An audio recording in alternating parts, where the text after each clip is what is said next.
Hi, my name is Karin Jones. I'm a jeweler and metalworker. In the last few years I've been specializing in damascene inlay, which is a very old technique that used to be used on decorating armor, and it's for inlaying silver and gold on steel. So what I do is I start with a clean piece of steel, and then I've rolled some 24 karat gold into this foil using my jeweler's rolling mill. And then I cut shapes out of the foil. So here you can see I've cut a letter F. I love these sort of Gothic lettering. So, and I'm going to inlay it on this clean piece of steel.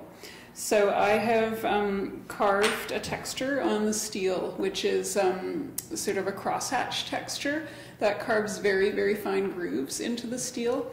And so when I lay the gold on top of it and hammer it, the hammering process presses it into those fine grooves, and the metal kind of all folds in on each other, and that's what holds the inlay.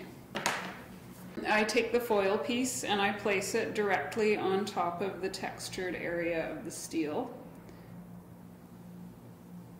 which I've of course carved to fit the shape of the gold. Okay, so once that's placed, I take a brass punch and press it firmly onto the foil and start to hammer it. See how it presses it down in that spot?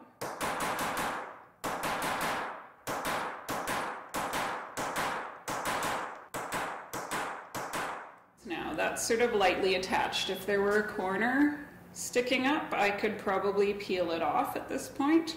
So I have to go through another process of hammering it with the steel hammer, and that will permanently attach it to the steel. So I made this bowl when I was living on Salt Spring. There was an exhibition of work by local metal artists and jewelers, and the theme of it was balance. So I thought it would be fun to do one bowl that represented life and one that represented death. So I had plans to do one with skulls all the way around, and then this one has the growing plants and flower buds on the outside, and then on the inside it has a nest of eggs.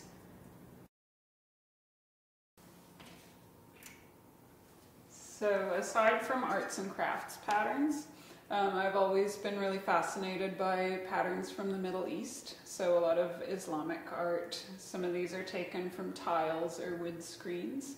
And I just like the really intricate interlace of these patterns. This one again is an arts and crafts inspired pattern. I was looking at another William Morris pattern, and it was actually just an interlace of vines. And because I was working on themes of food and farming, I decided to add these little gold blueberries into it.